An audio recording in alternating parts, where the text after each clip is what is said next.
মই সৰুৰ পৰাই এইখনৰ পৰাই পঢ়া শুনা কৰি এটা পৰ্যায়লৈকে গ'লোঁ।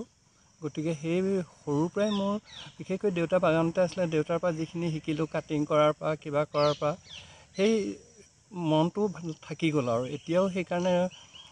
অৱসৰ লৈ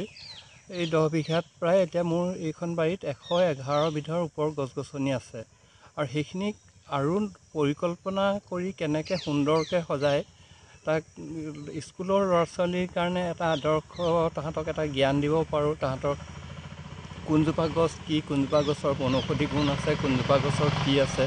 তাহাঁতক যাতে অকণমান শিক্ষা দিব পাৰোঁ। এতিয়া মোৰ মূল উদ্দেশ্যটো এইটোৱে হৈছে আৰু ইয়াত এতিয়া মই সময় অনুযায়ী সকলো ধৰণৰ শাক পাচলিৰ পৰা আদি কৰি যেতিয়া যিটো হয় সেইবিলাক কৰোঁ। যিবিলাক গছ গছনি নাছিলে, লেটকু পনিয়ল নাছিলে, সেইবিলাকো এতিয়া নতুনকৈ লগাইছোঁ আৰু যিবিলাক গছ গছনি এতিয়াও নাই সেইখিনি আকৌ লগাবলৈ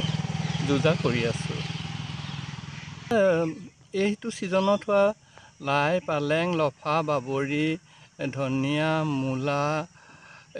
মটৰ, ভেন্দি, তিতাকেৰেলা,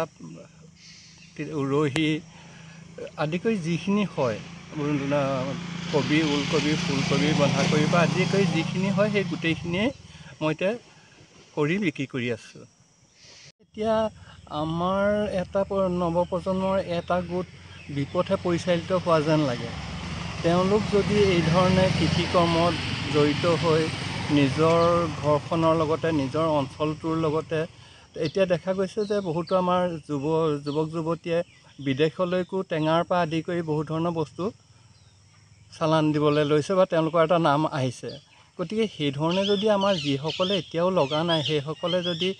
লাগি মেলি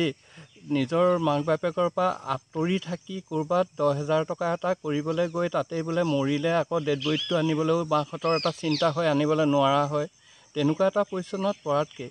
তেওঁলোকে যদি নিজৰ ঘৰখনৰ যিকণ আছে তাতেই যদি মন দি কৰে আৰু বিশেষকৈ এতিয়া